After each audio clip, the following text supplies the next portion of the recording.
finalmente deu certo, ai, que alegria.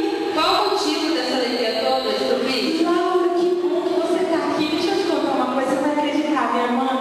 Eu finalmente consegui um emprego. E vai trabalhar com quem? Quem que falou que te deu emprego, Letícia? Credo, Laura, por que você está assim tão amarga?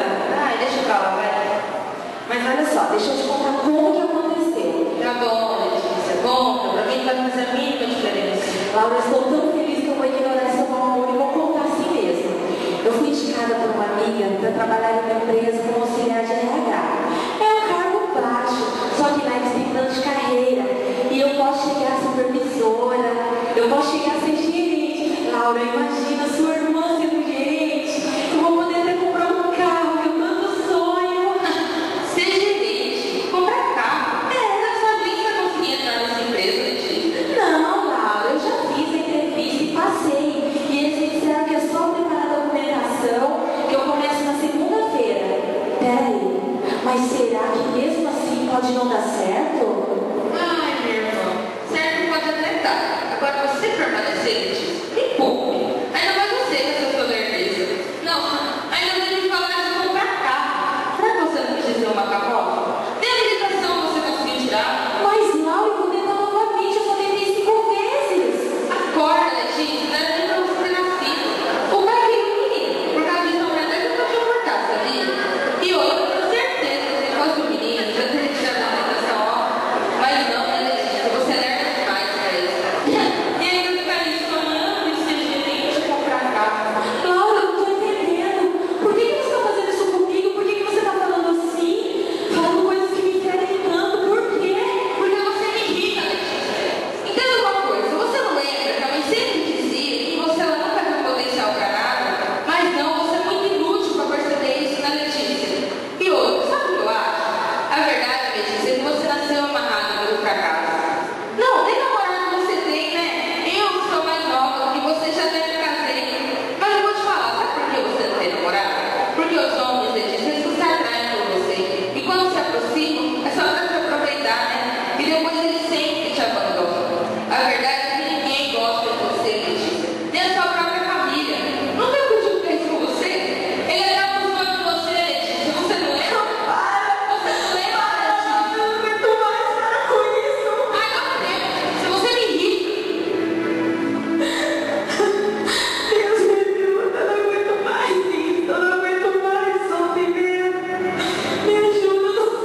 Glória a Deus.